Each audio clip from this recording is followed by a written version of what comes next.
Hello everyone, welcome to back my channel. I hope everyone is having a wonderful day. Before starting the video, please go ahead and hit the subscribe button and give this video a thumbs up. In Italy, Nick flashes back to smoking a cigar in Brooke's face when they first met.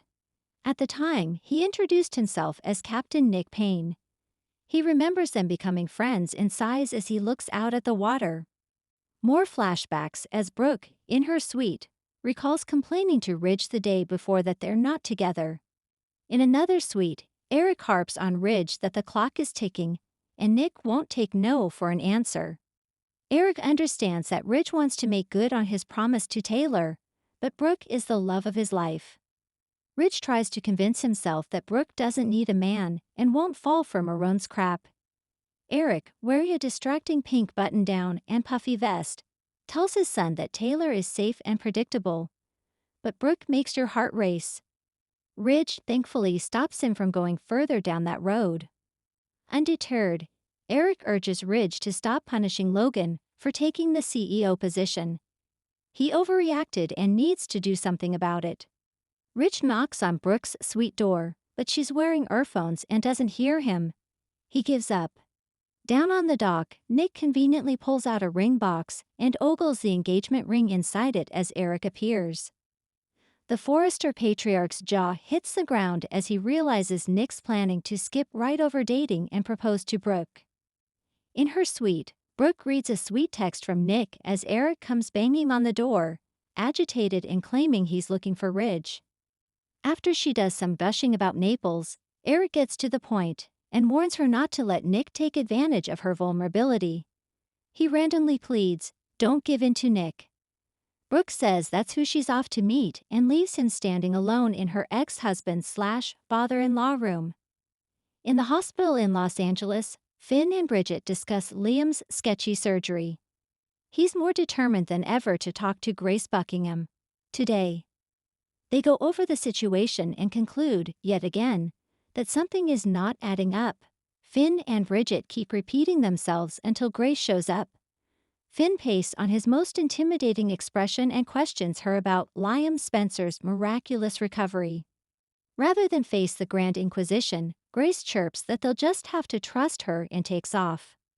At the Forrester mansion, Katie takes time out from doing PR to Potster as she shows up to needle Taylor about Ridge being in Italy with Brooke. It goes over as well as one would expect, and they get right to arguing over whether Brooke should be with Nick or Ridge.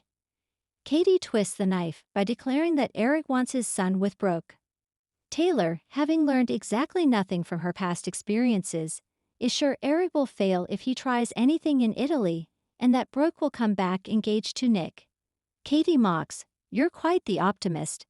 Taylor doubles down. In Italy, Brooke waits for Nick, but thinks about Ridge the whole time. So we get another series of flashbacks, including the oft-revisited Keyhole reunion in Rome. Suddenly, Ridge shows up and taps her on the shoulder. The Forrester mansion buzzed with rare morning calm. Eric Forrester, patriarch, artist, and ever-watchful eye over the chaos of the Forrester dynasty, sipped his morning espresso as rays of light filtered through the grand French windows. But the stillness was deceptive. In the shadows of history, fashion, and family, secrets were fermenting, secrets that would burst forth before the day was through. And one of them, hidden behind the charming grin of Nick Marone. And Maesty Urias Paper Tarael. Eric had never been one to snoop, well, not often. But curiosity, especially when it involved the people close to him, was a trait he couldn't shake. It had begun innocently enough. An accountant flagged a few irregularities in Forrester Creations' shipping logs.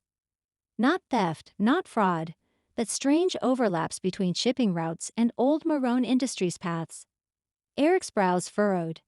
That company had long since been absorbed. So why did it seem like Nick's name, one he hadn't seen in years, was subtly resurfacing on international manifests? He called in a favor with a logistics contact in Genoa City.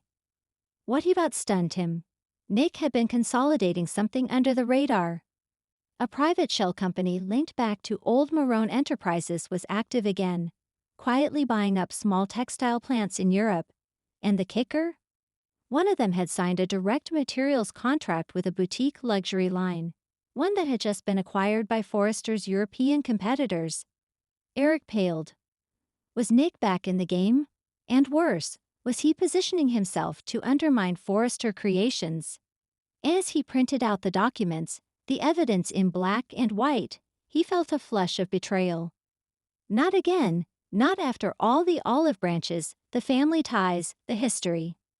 Nick had come back to Lay with smooth reassurances, a relaxed charm, and vague mentions of retirement. But now it seemed he had come back with a plan. Katie makes her a movie. Elsewhere in Beverly Hills, Katie Logan touched up her lipstick with deliberate precision. Her mood? Equal parts sass and suspicion.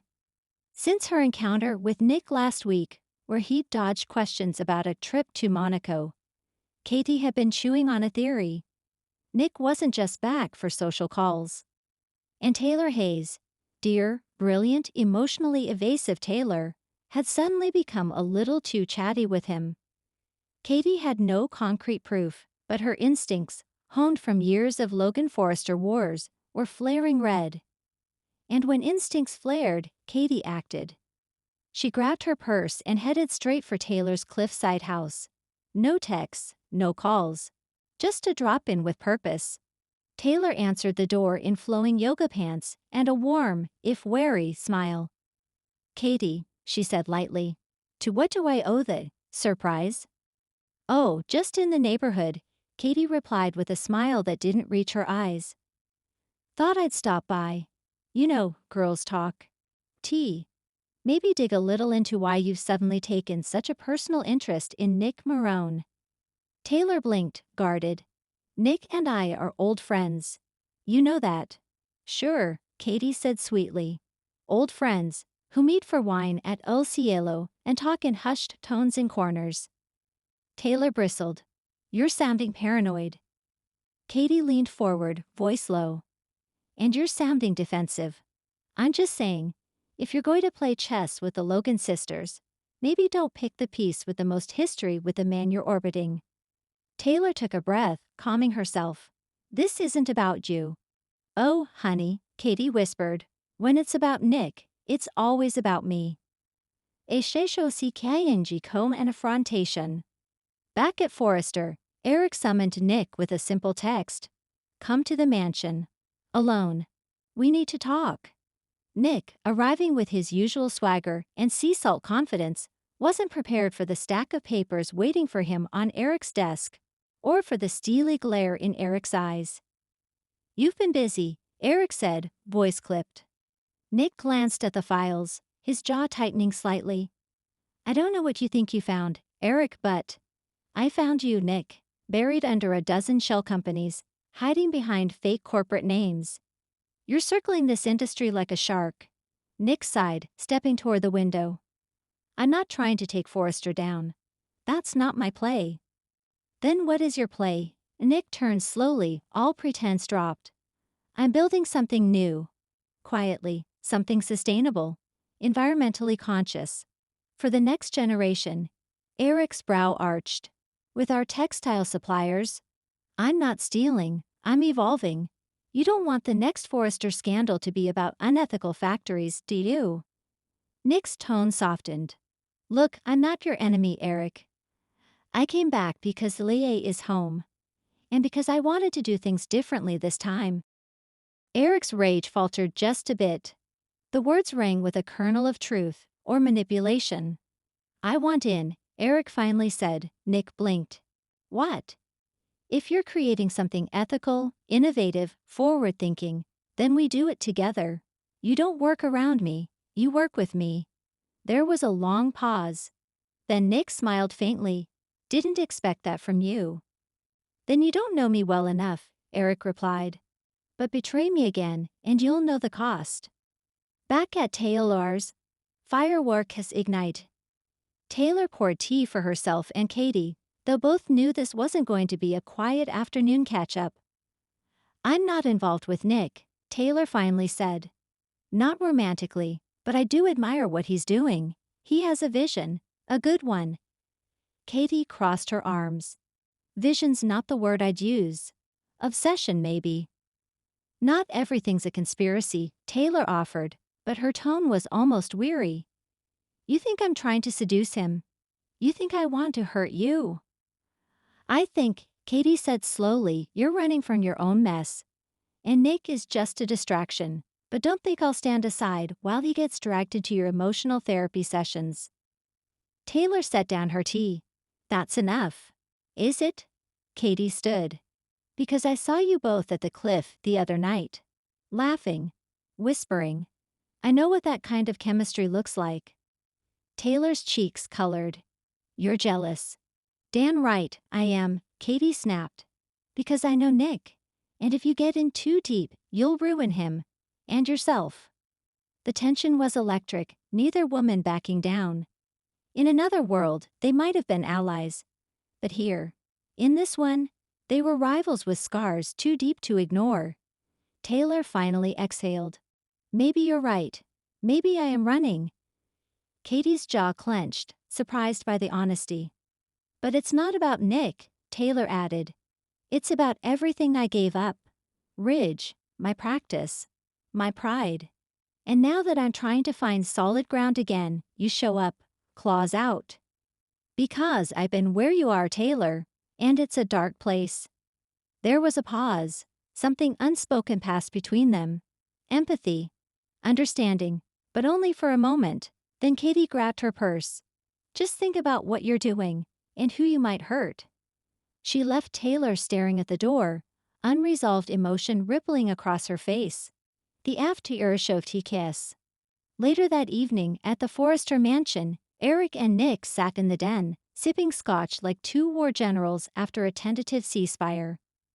You know Katie won't like this, Nick said. Eric smirked. Katie rarely likes anything that surprises her. Nick laughed. You've got guts, old man. I've got vision, Eric said. And if we do this right, the future of fashion won't just be about gowns. It'll be about integrity. As Nick toasted to that, a phone buzzed. It was Taylor. Taylor. We need to talk, before this gets worse. Nick stared at the message. And then another came in, from Katie. Katie. I made a mistake. Call me. Nick looked up at Eric, conflicted. Eric raised his glass. Welcome back to the storm. Katie learns a secret from Nick's past that could blow up his entire eco-empire before it begins. Taylor finds herself at a crossroads. Follow her heart or protect her reputation. And Eric. He might just be forced to choose between legacy and loyalty. Thanks for watching this video, and please subscribe our Boldy and BAU2VF VVL UPDAT YouTube channel for more update news.